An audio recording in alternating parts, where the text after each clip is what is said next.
रहा है। इतना सुनते ही गौरी के पति को गुस्सा आ जाता है और वह कल्लू की पिटाई करने लग जाता है और कल्लू के सारे पंख टूटकर झड़ जाते हैं। कल्लू की तो हजामत ही बना देता है। बेचारा कल्लू अपना पंख बचाते हुए वहाँ से उड़ जाता है और उसे कुछ नहीं मिलता। कुकू चिड़िया जंगल से गुजर रही होती है। वो देखती है कि सेब के पेड़ लगे होते हैं। सेब के पेड़ों पर तो खूब रसीले रसीले सेब लगे होते हैं और वो देखने लग जाती है। अरे वाह, कितने मीठे मीठे सेब हैं और रसीले रसीले। काश मैं इन्हें खा पाती। बहुत ज्यादा अच्छे हैं ये तो। क्या हुआ चिड़िया, यहाँ क्या काम है तुम्हारा? मेरे बगीचे से दूर चली जाओ। खबरदार, जो एक सेब भी खाया तो जानते हो ना कितनी कीमत होती है एक सेब की। और आ गई मुंह उठाकर मेरे सेब पर नजर लगाने। कल्लू भैया, मैं तो बस सेब देख ही रही थी। मेरी इतनी हिम्मत कहाँ कि मैं आपके बगीचे से सेब खा पाऊँ। बस बस बस बस, रहने दो। मुझे अपनी झूठी मूठी बातों में मत लेकर आओ। और चिड़िया तो बेचारी वहाँ से उड़कर चली जाती है। वो देखती है कि एक बूढ़ी कबूतरी सेब का ठेला लगाए होती है। चिड़िया उसके पास जाती है। बेटा, क्या तुम मेरी ये टोकरी उठाकर रख दोगी? आंटी, क्यों नहीं, मैं रख दूंगी आपकी टोकरी। आप बिल्कुल परेशान ना हो। बेटा, ये सेबों की टोकरी है, बचे हुए सेब है ये। आज मैंने सेब बेचे थे पर बहुत कम बिके। लोग बड़ी बड़ी दुकानों से तो ले लेते हैं पर हमसे लेते टाइम मोल भाव बहुत करते हैं, इसीलिए कभी कभी तो सारे ही सेब बच जाते हैं मेरे और अगले दिन सड़ जाते हैं। इसी कारण बहुत कम बिक्री हो पाती है मेरे सेबों की। आंटी जी, मैं आपके सारे सेब भी उठा लूंगी और आपको घर तक भी छोड़कर आ जाऊंगी। आप मुझे बताइए। ठीक है बेटा। और उसका ठेला चलाते हुए ले जाती है कुकू और कबूतरी को भी काफी सहारा लगता है। बीच में एक बस्ती पड़ती है, उसी में कुकू चिड़िया सेब बेचने लग जाती है। मीठे मीठे सेब ले लो, आओ सेब लेते जाओ। 20 रुपए के सेब 10 रुपए भाव लगा दूंगी, आओ जल्दी आओ। ऐसे ही ग्राहक आने लग जाते हैं और कुकू तो बिक्री कर लेती है। कबूतरी देखकर हैरान हो जाती है। कुकू को सेब बेचने बहुत पसंद थे। सेब ले लो, सेब वाली सेब देने आई। आंटी, अब आप आराम करिए। बेटा, ऐसा करती हूँ, कुछ सेब तुम ले जाओ, आराम से बैठ के खा लेना। तुम्हें भी भूख लगी होगी और अपना ख्याल रखना। ठीक है आंटी जी, मैं खा लूंगी। मैं सुबह से भूखी थी, मैंने आपको बताया नहीं। और इतना ही कहकर कुकू घर के लिए निकल पड़ती है।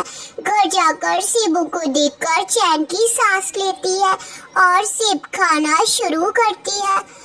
अगर इस सेब के बीजों को मैं बो दूं तो मेरे सेब भी पेड़ों में बदल जाएंगे, फिर उसकी खेती करूंगी। और कुकू सेब खा लेती है। सेब के बीजों को ले जाकर गड्ढे में दबा देती है और थोड़े थोड़े दिन में उनको पानी देती है। बीजों को एक लाइन में लगाकर उनकी खेती के लिए तैयार होने देती है। ऐसे ही अगली सुबह जाकर उनकी रखवाली करती है। ऐसे ही दिन गुजरते चले जाते हैं। कुकू अपनी मेहनत से रोजाना सेबों में पानी डालती तो कभी खाद डालती। उसके पेड़ काफी बड़े होने लग गए थे। कितने अच्छे लग रहे हैं मेरे सारे पेड़। जरूर ये भी बड़े होंगे एक दिन और इन पर सेब आएंगे।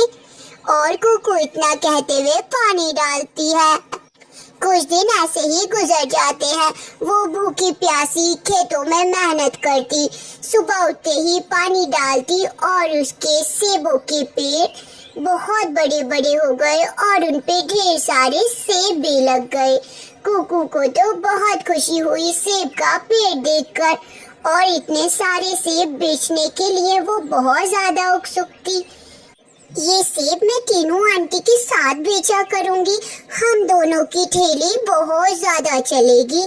और कबूतर और कुकू दोनों ही सेब बेचना शुरू कर देते हैं। टीनू आंटी, मेरा आइडिया कैसा लगा? सेब अब हम खूब बेचेंगे। सेब ले लो, ताजे ताजे मीठे मीठे सेब ले लो। 100 रुपए किलो सेब 50 रुपए में, मोल भाव किए बिना, जल्दी जल्दी खाते जाओ, लेते जाओ। और वही कालू कौआ परेशान हो गया। इस चिड़िया की ठेली तो बहुत ज्यादा चल रही है और मेरे सेब बिकने ही बंद हो गए हैं। इस चिड़िया को मजा चखाना ही पड़ेगा। अभी बताऊंगा उसे तो मैं, ये ज्यादा फड़फड़ा रही है। ऐसे ही रात हो जाती है। रात में कल्लू कौआ तो एक डिब्बे में जहरीली दवाई भरकर कुकू के खेतों में डालने निकल पड़ता है। वह दवाई डाल तो रहा होता है, परंतु उसे ये नहीं खबर होती कि जिन पेड़ों में वह दवाई डाल रहा है वह जादुई पेड़ है, और वह पेड़ बोलने लग जाते हैं। ये कौन है जो हमारे अंदर दवाई डाल रहा है? इसका तो मैं अभी खात्मा करता हूँ। रुक बे कालू कौवे।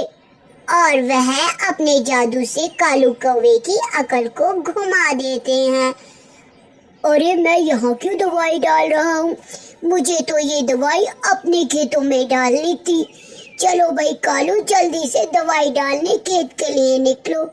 और कालू कौआ वो दवाई लेके अपने खेत में चला जाता है। सारे खेत में जहरीली दवाई डाल तो वो देता है, परंतु उसके दिमाग अभी भी पेड़ों की शक्ति से ही चल रहा होता है। उसके खेतों में जो जहरीली दवाई डलती है तो सारे पेड़ मुरझा जाते हैं।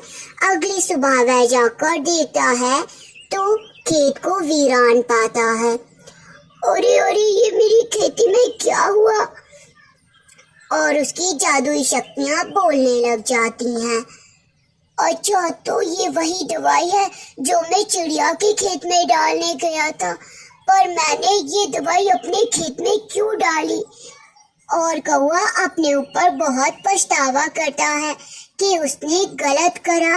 अगर वो गलत कदम उठाता ही नहीं तो उसका खेत भी बर्बाद ना होता और चिड़िया के वहाँ वह नौकरी पर लग जाता है। चिड़िया तो खूब मेहनत करती और उसे भी जितना वह कमाता उसे उतने पैसे दे देती। इस कहानी से हमें शिक्षा मिलती है कि हमें किसी का बुरा नहीं सोचना चाहिए, और जो गड्ढा हम किसी के लिए खोदते हैं कभी कभार हम उसमें खुद ही गिर जाते हैं। Subscribe now and press the bell icon. Never miss an update.